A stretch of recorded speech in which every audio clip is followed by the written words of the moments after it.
तुलसी मैया से प्रार्थना करते हैं, कच्चित तुलसी कल्याणी गोविंद चरण प्रिय सह त्वालिकुलैर्बिभ्रत् दृष्टस्ते अति प्रियोच्युतः।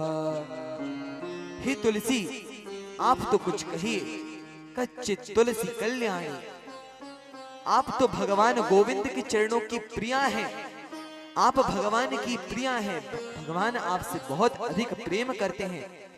आप तो मेरे कष्ट को देखकर बताइए कि मेरे भगवान कहाँ हैं। यहाँ पे गोपियों ने तुलसी मैया को किस नाम से संबोधित किया है? कल्याणी, अर्थात जो तुलसी माता है वे कल्याणी है। संत जन कहते हैं यदि कोहिनूर हीरा बहुत अधिक दुर्लभ है, लेकिन यदि कोहिनूर हीरों की माला भी हम यदि पहन लें तो हमारा कल्याण होगा, यह सुनिश्चित नहीं है। परंतु यदि मरते समय हमारे कंठ में तुलसी का एक दाना भी है तो हमारा कल्याण हो जाता है। तुलसी कल्याणी है, भगवान की प्रिया है।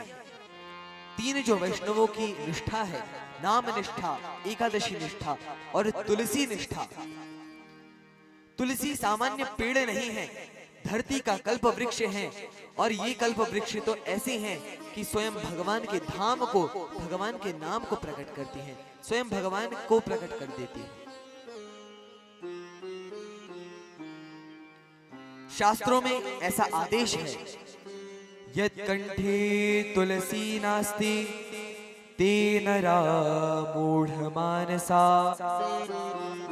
शृणोविष्टासमं चान्यं जलम च मदिरासमम्। जिनके गले में कंठी नहीं है, तुलसी माला नहीं है। कंठी का अर्थ है जो कंठ से लगी रहे। यदि हम गला नीचे, हम मुख नीचे करके देखें तो वह दिखनी नहीं चाहिए, कंठी गले से लगी होनी चाहिए।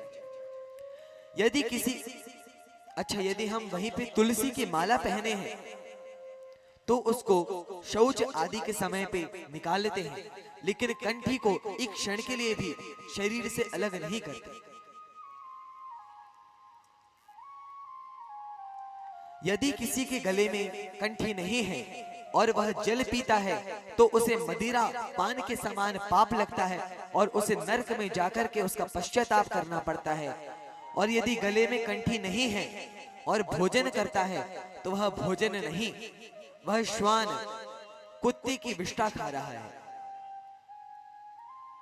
इसीलिए तुलसी को धारण करना चाहिए, लेकिन तुलसी को धारण करने का एक नियम है।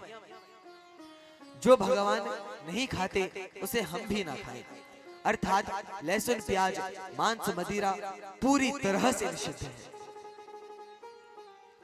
जो भगवान को प्रिय कार्य है उसी को करना चाहिए।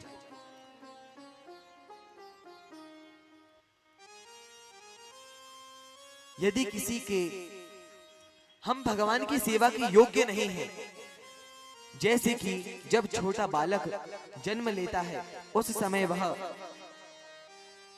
उसको कोई भी, यहाँ तक कि पिता भी अपनी गोद में नहीं लेना चाहते, लेकिन जब मैया उसको अच्छे से निभा देती है और अच्छे से काजल लगा देती है, उसके बाद पिता की तो क्या चले, जो रास्ते चलता यात्री है वो भी एक क्षण रुकता है, उस बच्चे को गोद में लेता है, खिलाता है, फिर आगे बढ़ता है। तो वैसे ही हम मलमूत्र से ढके हुए, यह शरीर कितना अपवित्र है। यह जो चमड़ा दिख रहा है इसके जस्ट नीचे मलमूत्र रक्त है।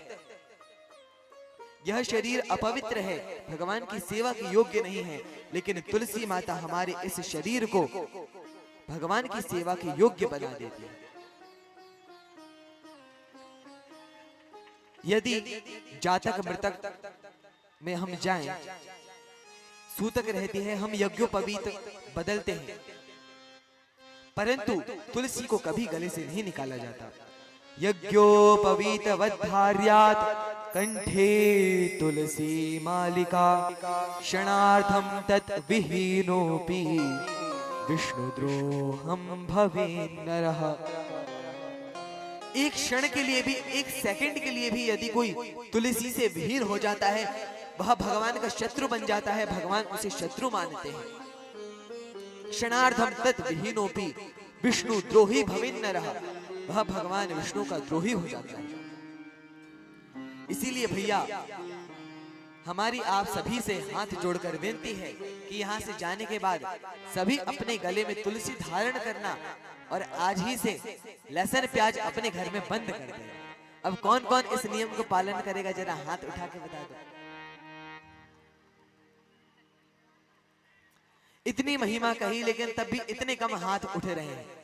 चलिए एक बार और रिपीट कर देते हैं, आपको और सुनने को मिल जाएगा।